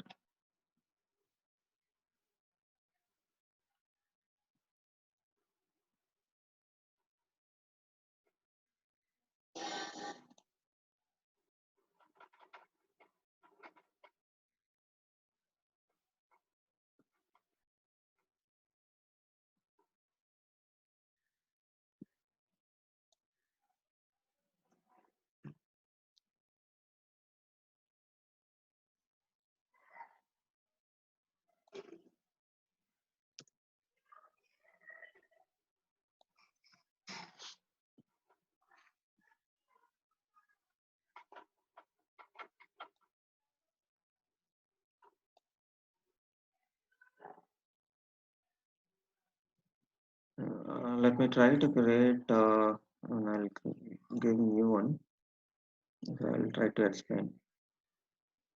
So we will, so basically what is reset class and what is reset method? So reset method will tell the system that what kind of method we are using to capture our reset application. So what is reset class? So reset class will basically define that how do we want to create our reset and how do we want to manage our remittance process and all those things, and how does the system recognize that this is cleared from the backend. Okay. So this is all about the reset class and reset method. So now let's see how to define the reset class and the reset method. So I say swrec1. So what is this creation method? So this creation method means how do we want to create the receipt. So whether receipt should to be created manually or automatically or based on the bills receivable or bills receivable remittance. Okay. So automatic is something that where we receive the files and even the bills receivables and the bills receivable remittance. We receive files from the third party application and then we will process it, and based on the automatic rule or the auto rule we will create the receipt application. Then based on the rule receipt are also applied to the what do you call the invoice. So we don't have this third party application, so I'm just clicking manual, and then we have different options here. So what is basically the no remittance and what is standard, what is factor? Okay. So no remittance. So what is no remittance? So no remittance is something that we select directly. So when do we use this no remittance? So let's say we have a business of maybe the supermarket. So in supermarket, sales cannot be made through banking system and these things. There will be only few cases where we will use this maybe card and all those things. So for that we can use the standard, but there are few cases where we will use the cash transaction. So for cash, we don't have any third party involved in it. So we don't need the factoring and the standards. So what we will do is we will say no remittance. We don't need any remittance, and directly. Directly means it will be cleared automatically. The moment we select the receipt, this will be saved automatically. Okay. So the next method what we have is standard. So what is standard? So the moment I click standard, we have two options. One is by matching or by automatic clearing. So what is the difference between both? Okay. So matching is something that if I give matching, I should match this particular receipt with my bank statement. So the moment I clear this at the bank statement level, the transaction or the receipt status will be changed to clear automatically. Okay. So this is one option. What is the other option? By automatic clearing. So what is automatic clearing? So we don't have any statements that is coming in from the bank, or maybe we haven't implemented the CMS or the cash management module full-fledged. So what we can do is we can have the automatic clearing. So what is automatic clearing is that we have a concurrent program or the scheduled process. So where this will run and this will clear the receipts automatically. So based on the information or the inputs we get from the bank, we will run this particular program, or if we wanted to schedule it, we can schedule it so that the particular transaction will be cleared automatically. So always it will be suggested to have by matching. Okay. So then we have the receipt method. So receipt method is nothing but we are just using the method for the receipt.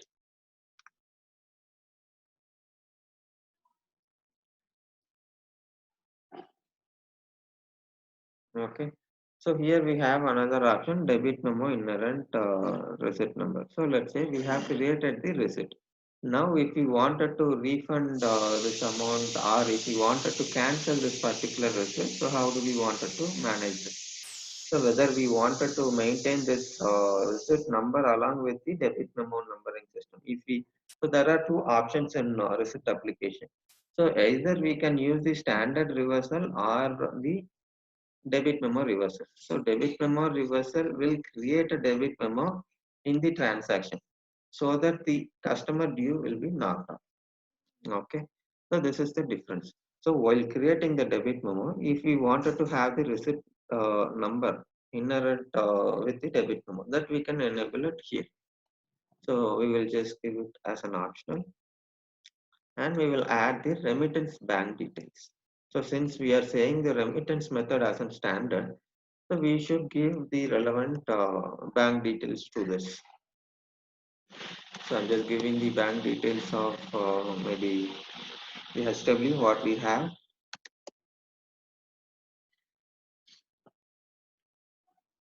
Okay. So here we have minimum receipt amount. So we can set up the minimum amount to the transaction. So this is again optional. So I say just one. So clearing days. If you want to set clearing days, then that we can set up it here. So we have risk elimination days. So risk elimination days is something that where we have the factoring. So if you see this from the list what we saw earlier, so we have standard, we have factoring. So if we are using this factoring in this case, so where we have the risk elimination factors and all those come. So why do we have this risk elimination? So factoring is something that the customer hasn't given me the entire amount, what is outstanding or what is yet to be paid. So with this receipt or the invoice, what I have it in my hand, I'll go to the bank and I'll get a part of amount from the bank. Okay. So this we call factoring. So when customer pays that, then bank will get knocked off. So this is not applicable for all the cases. Only few cases where bank will allow for a privileged customer. So unless we have the requirement from the customer, we will not set up this factoring. So risk elimination days and all those things comes in when we have the factoring setup. So when we have set up this what you call factoring, we have two options. So one is defining the risk elimination, and the other is defining the short-term debt account. Okay, if you see here, this factoring is disabled. The reason being is that we have selected the standard. So if we have selected the factoring, we will see this. Okay, so these are So the can you give options. an example, sir, for the factoring, like with Okay, the amount and everything? Yeah. okay. So let's take an case where let's take hmm, maybe Reliance Industries. Let's take Reliance Gas and Pipeline. So where I have created the invoicing to a particular client in Middle East, and I have sold few amount, and the due is on maybe let's take 10th of August. So today is 1st of August. So I don't have cash flow in my business. So I wanted this immediately. So what I will do, I'll take this invoice, what I have sent to my customer. So the banks are same. The bank what I use to transfer the amount or receive the amount is same always. So what I'll do, I'll take this invoice to the bank and I'll submit this to the bank saying that so and so amount will be received on so and so date on 10th of August. But between that, I want to submit this invoice to you and get the amount out of it so that you can get maybe at the later time or on the 10th of August. Okay. So this is given on the basis of trust. So this is So this not is given. basically you're taking credit of how much ever Yes. amount from the Yes. bank. Okay. Yes. Okay. That is It's why form we. of, sir, it's form of bill discounting. So this is why we have short-term debt. Okay. So the moment we encash this with our invoice or the receipt, so basically we will have the short-term debt created. So once we clear this, so bank has recognized it, then this will be knocked off with this particular entry from this cash clearing to cash. Okay. So Okay. until then, this will have only the effect of short-term debt. So this is kind of taking kind of an credit from the bank by submitting our bills.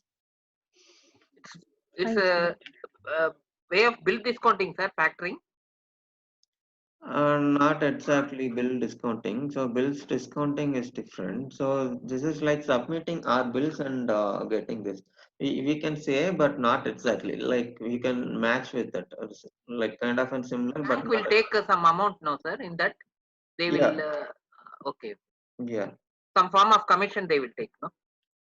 No, commission it will be there always. Okay, okay, So when we have the bank transaction, okay, okay, always we will have commission part involved in it. But okay, okay, this is different. This is based on only the trust of the particular customer. Because if okay, you see here, it is not just thousands or lakhs of money. Always okay, it will be more than lakhs, or maybe in some cases in crores. okay. Okay, so it is based on trust factor. Okay, so that is what. So basically, while we are dealing with the factoring, so we will submit the bills and we will get the amount based on the trust. So once the customer clears that, banks will recognize that. So this is what about factoring. So if we have enabled this factoring, we will see the short-term debts and the risk elimination and all those things.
So if you see this unearned discount and earned discount, so this is what we created in receivable activities.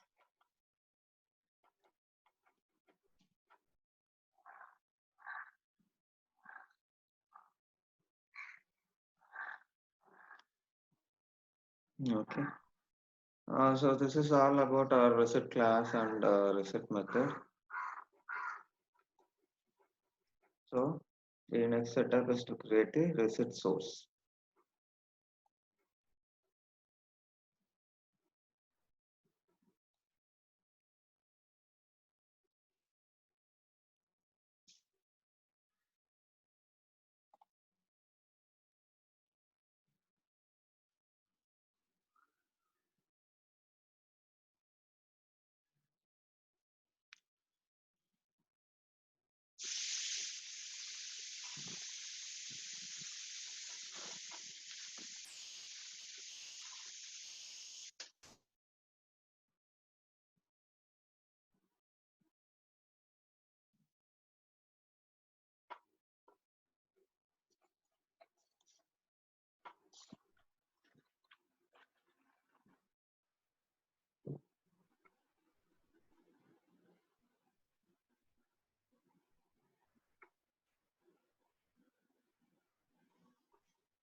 Let me show this.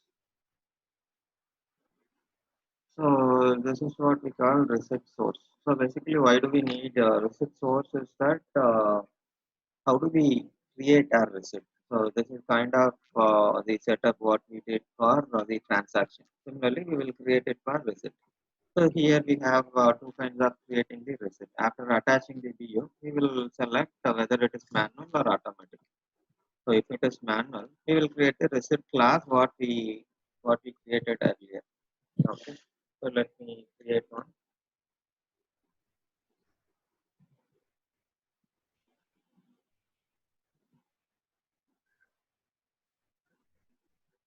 I select manual and this filling the one which we created.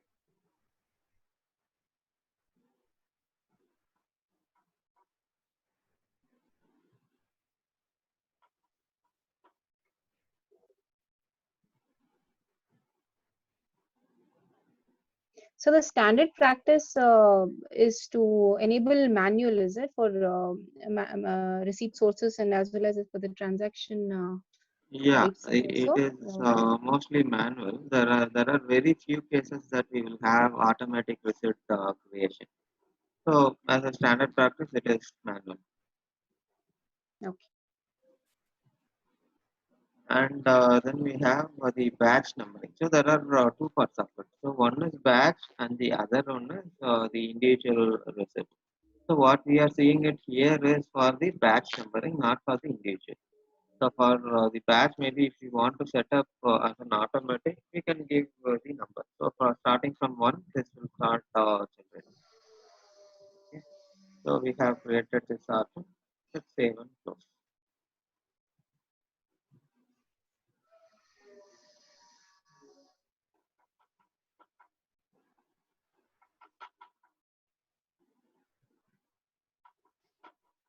So similarly, for automatic, if you wanted to create, we will give the reset class, reset method, and this one. And based on the available setup, so the system will create the automatic reset. Okay, so that is the only difference here.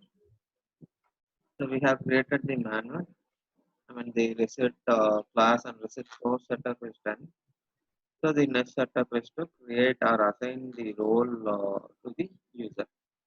So I have already assigned this two roles, account receivable specialist and account receivable manager. So the next step, so we have seen how to assign this role in security console. We will assign to user. So we saw in previous two sessions. I'll just navigate here and I just show it once.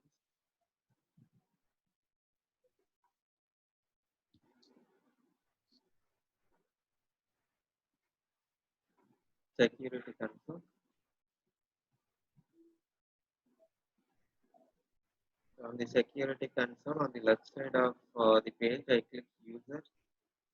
So from here, I search the user. So this is chn.chn. So I search for this. I'll click this and I'll edit this and I'll add the roles if I wanted to add. Since I have already added the two roles, so I'm not adding to it. Okay. So I'm just after adding the roles, we will click save and close. Since we haven't made any changes, this has been disabled. So I will just click cancel. Okay. So the roles are assigned. So the next period, I mean, the next step is to open the period. So I think period should be open. Let's verify this as well.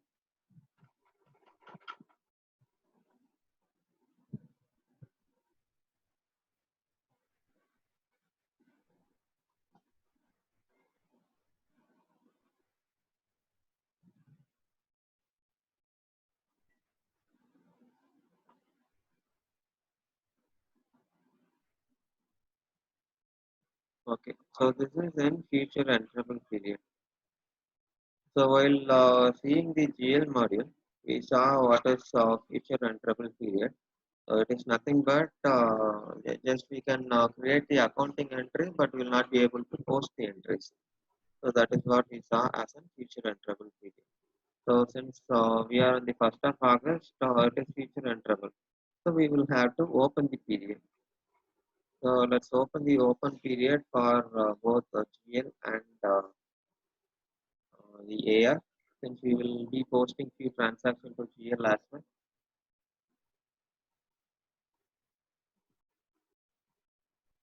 Okay. So we have opened the periods. So now let's create customer. So how do we create customer? So since we have added the roles to the user, so we should be able to see our receivables here in the tiles, in the dashboard. So I'll click billing,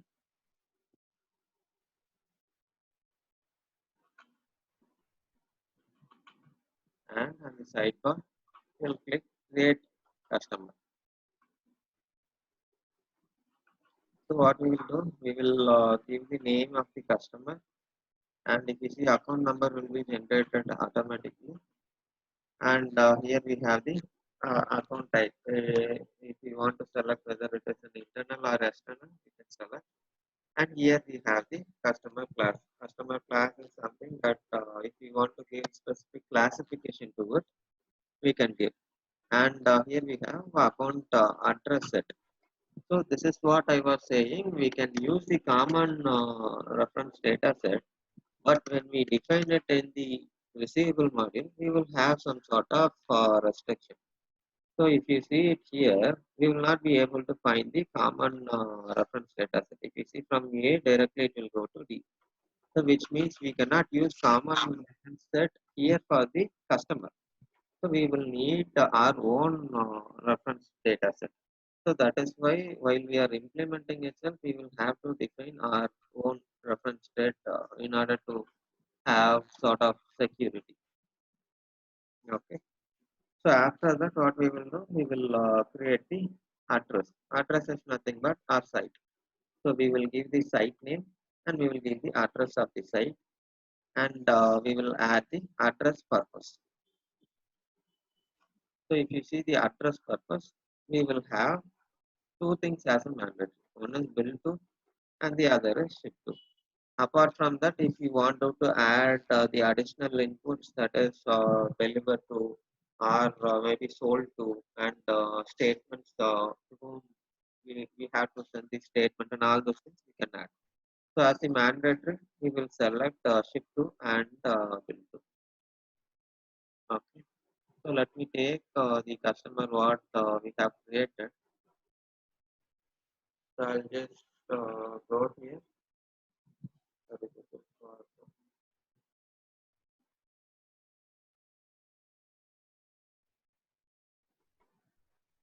So I'll go manage customer.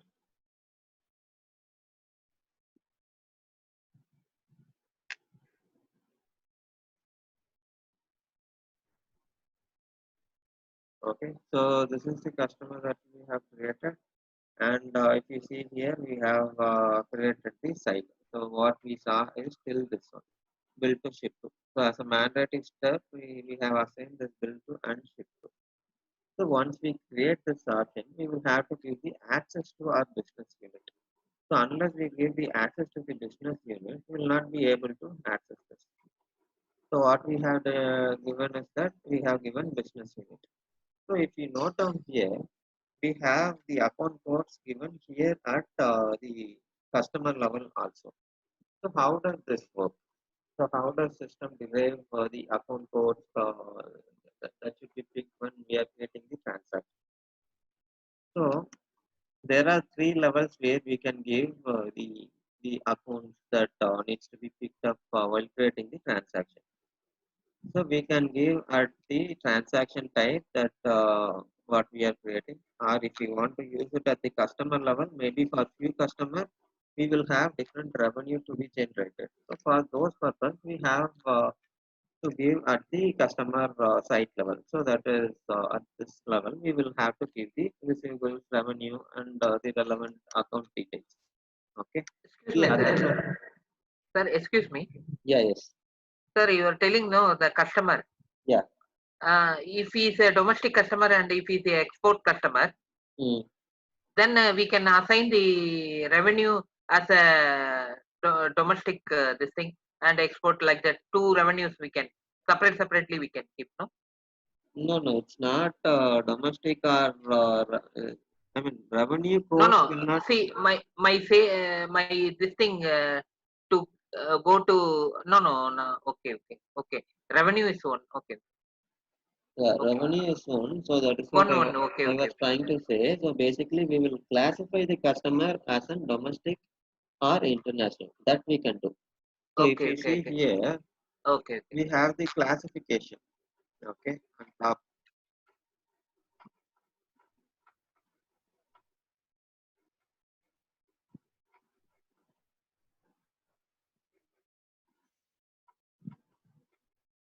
So here we can classify. We can add Okay. additional details as well, and we can say whether this is a domestic or this is an Overseas, other international. Okay. yeah, that we can define it.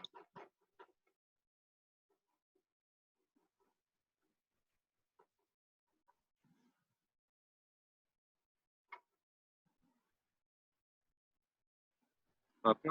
So we will give the relevance accounts and we can manage it. So how do we automate this one? So we have an option called auto accounting.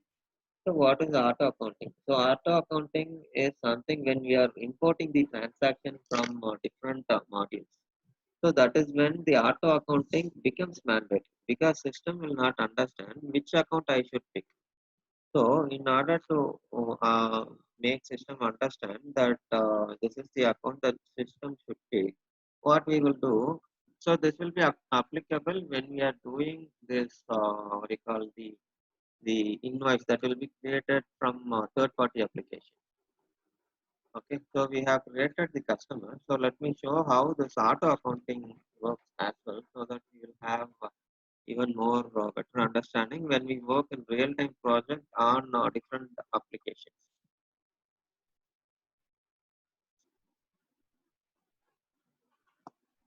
So let me take our project.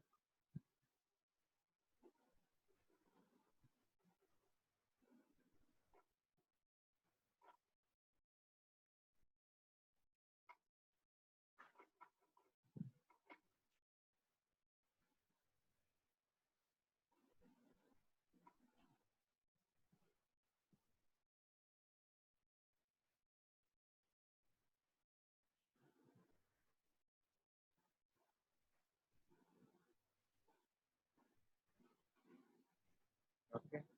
So this is the setup that we have to do if we wanted to have, I mean, if we are importing the transaction from our third party and all those things.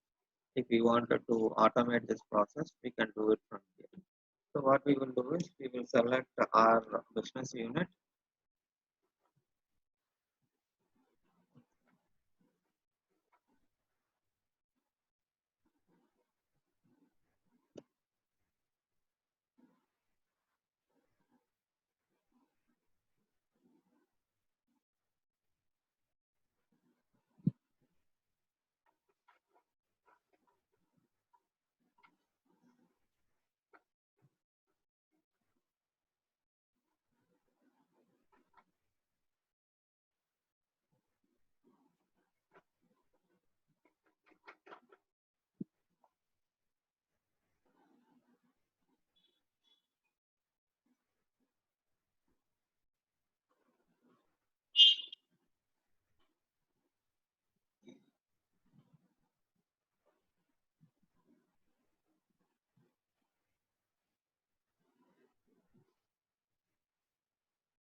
Okay, I think this has some access issues. So I'll confirm on this part. Okay. So there is some technical issue with this auto accounting definition. Okay. Okay, I'll Okay. communicate on this part. Okay. So we have seen till the customer creation. So what we will do now is that we will try to create a transaction.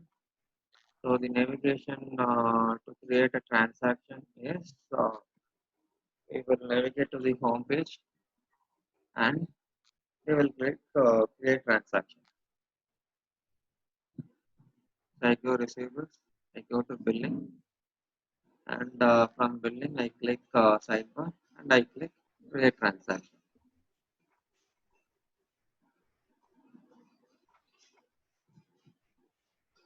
I think we haven't given access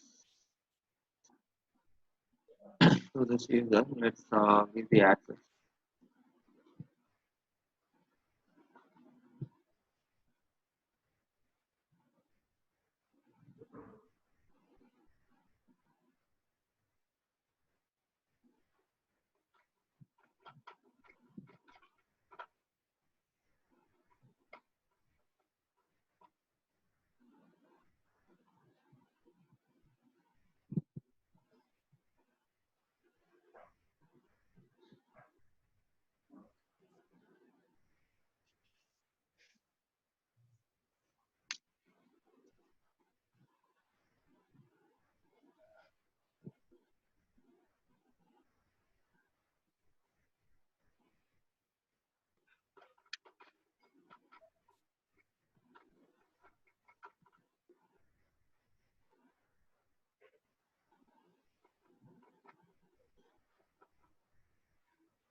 So let me take the username and let me get the roles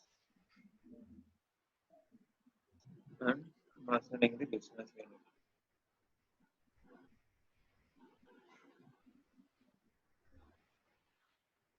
Let me attach the specialist role as well.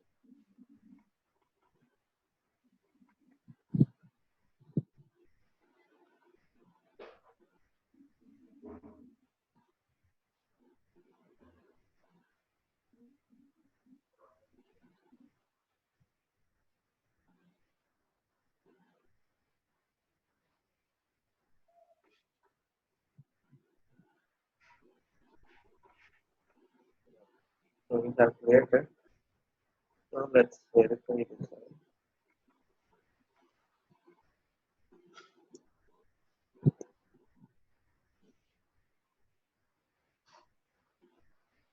Okay. So we have assigned the roles.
Okay, there is some access issue, I think.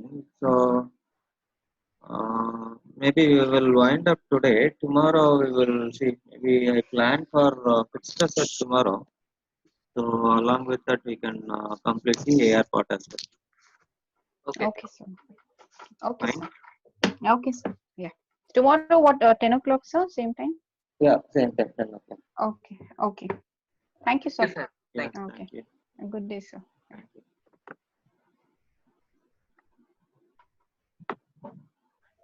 you.